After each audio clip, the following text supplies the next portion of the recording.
Hello বন্ধুরা, welcome to my channel English Binglish with Papiya. খুব সহজে মজার ছলে যদি ইংরেজি শিখতে চাও তাহলে অবশ্যই চ্যানেলটিকে সাবস্ক্রাইব করো। কেমন আছো বাচ্চারা?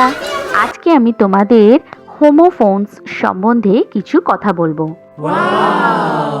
তোমরা জানো হোমোফোনস কি? যখন দুটো শব্দের প্রনাউন্সিয়েশন সেম হয় বাট স্পেলিংস অ্যান্ড মিনিং দুটোই ডিফারেন্ট হয় তখন তাদেরকে বলা হয় হোমোফোন। এক্সাম্পল দিচ্ছি দেখো, যেমন ধরো বি, বি এই শব্দের মানে হচ্ছে হওয়া, আবার বি এই শব্দের অর্থ হলো মৌমাছি। আবার দেখো DEAR ডিয়ার শব্দের অর্থ হলো প্রিয়, অপরদিকে DEER এই ডিয়ার শব্দের অর্থ কিন্তু হলো হরিণ।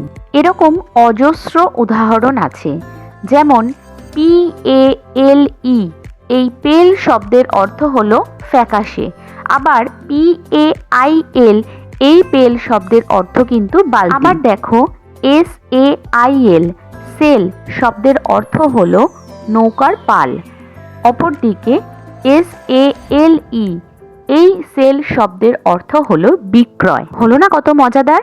এই রকম মজার হোমোফোনস যদি তোমরাও জেনে থাকো তাহলে অবশ্যই কমেন্টস করে আমাকে জানিও। আর এইভাবেই যদি মজার ছলে ইংরেজি শিখতে চাও অতি অবশ্যই চ্যানেলটিকে সাবস্ক্রাইব করো এবং ভিডিওটিকে প্রচুর লাইক এবং শেয়ার করে দিও। Thanks for watching.